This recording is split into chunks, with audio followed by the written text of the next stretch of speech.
రాష్ట్రంలో అన్నా క్యాంటీన్లు పునఃప్రారంభం అవుతున్నాయి.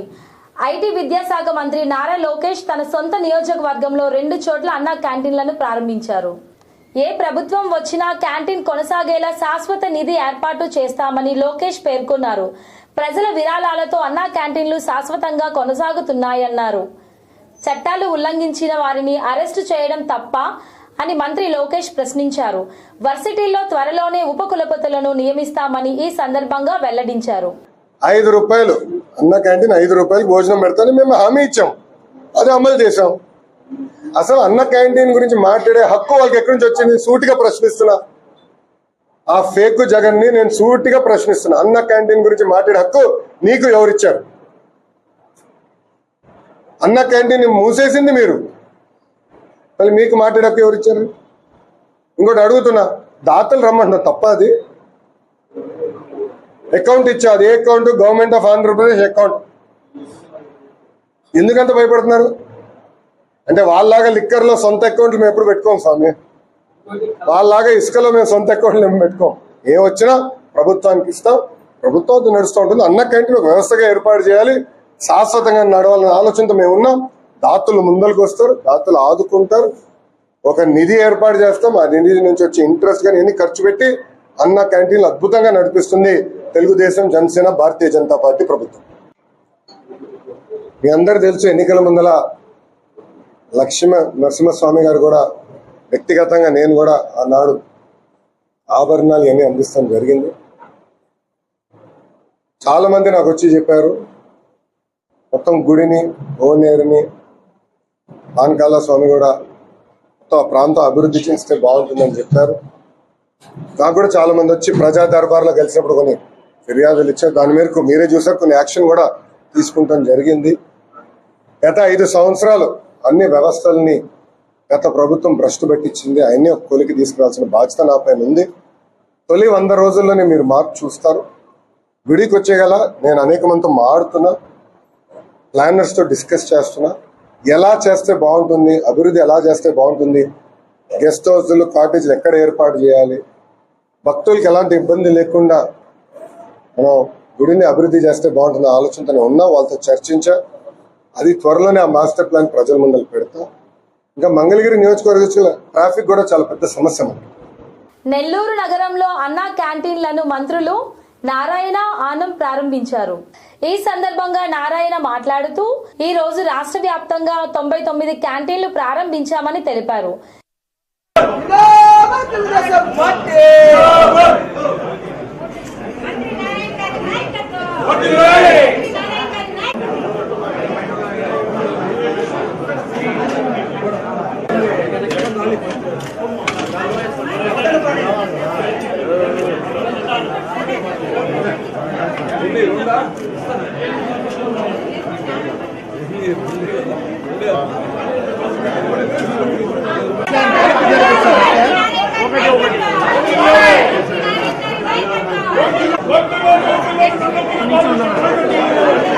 ఈరోజు రాష్ట్రంలో మరొక 99 అన్నా క్యాంటీన్స్ యాక్చువల్గా ఈరోజు మంత్రులు, ఎమ్మెల్యేలు, ఎంపీలు, ప్రజాప్రతినిధులు ఈరోజు యాక్చువల్గా అన్నా క్యాంటీన్స్ని ఓపెన్ చేసేటట్టుగా ఆదేశాలు ఇవ్వడం జరిగింది.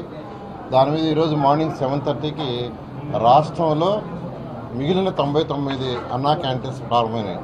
అంటే మొత్తం 100 అన్నా క్యాంటీన్స్ యాక్చువల్గా నిన్న ఇవాళ ప్రారంభించడం జరిగింది. 2014-19లో 203 అన్నా క్యాంటీన్స్ని ఆ రోజు ముఖ్యమంత్రి గారు పర్మిషన్ ఇవ్వడం జరిగింది. వాటిల్లో 183 అన్నా క్యాంటీన్స్ యాక్చువల్గా స్టార్ట్ చేసాం. మరొక 2 అన్నా క్యాంటీన్స్ అవి కన్స్ట్రక్షన్లో ఉన్నాయి. అయితే గత ప్రభుత్వం, వైఎస్ఆర్సీ ప్రభుత్వం రాగానే అన్నా క్యాంటీన్స్ని క్లోజ్ చేశారు. అసలు ఎందుకు క్లోజ్ చేశారో ఏమో కూడా తెలియదు. కేవలం 5 రూపాయలకి, కేవలం 5 రూపాయలతో ప్రతి పేదవాడు చక్కగా భోంచేస్తున్నాడు. చక్కటి ఎన్విరాన్మెంట్.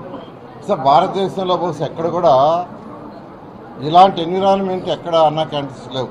క్యాంటీన్స్ ఫస్ట్ టైం ఆంధ్రప్రదేశ్లో ఇలాంటి ఎన్విరాన్మెంట్, చక్కటి ఎన్విరాన్మెంట్ క్రియేట్ చేసి 203 అన్నా క్యాంటీన్స్ని శాంక్షన్ చేసి 183 స్టార్ట్ చేస్తే గత ప్రభుత్వం మూసేసింది.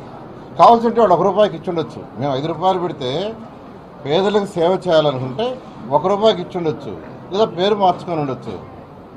రోజుకు 2,25,000 మంది భోంచేస్తున్నారు.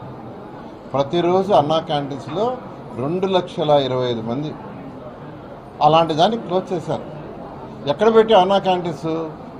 ఎక్కడైతే పేదలు నిరుపేదలు ఎక్కువగా ఉంటారో, ఎక్కడైతే వాళ్ళకి అవసరమో అక్కడ పెట్టాం. ఫర్ ఎగ్జాంపుల్ ఇది తీసుకుంటే మటన్ మార్కెట్, ఫిష్ మార్కెట్, అనేక మార్కెట్లు ఉన్నాయి.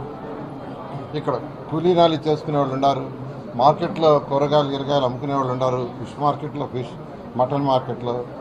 ఉమ్మడి విశాఖ జిల్లాలో ఖాళీ అయిన ఎమ్మెల్సీ స్థానానికి వైసీపీ అభ్యర్థిగా బరిలోకి దిగిన మాజీ మంత్రి బొత్స సత్యనారాయణ ఏకగ్రీవంగా ఎన్నికయ్యారు.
న్యాయం కావాలంటూ దేశవ్యాప్తంగా వైద్యుల నిరసనలు కొనసాగుతున్నాయి.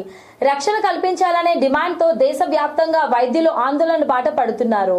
జీవీఎంసీ వద్ద వైద్యులు కొనసాగిస్తున్న నిరసనలకు హోంమంత్రి అనిత మద్దతు పలికారు.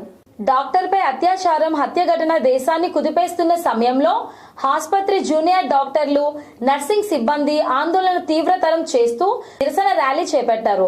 Central health care protection act అమలు చేయాలని డిమాండ్ చేస్తున్నారు. రోగులను కాపాడే తమ ప్రాణాలు రక్షణ లేకుండా పోతుందని డాక్టర్లు ఆగ్రహం వ్యక్తం చేశారు.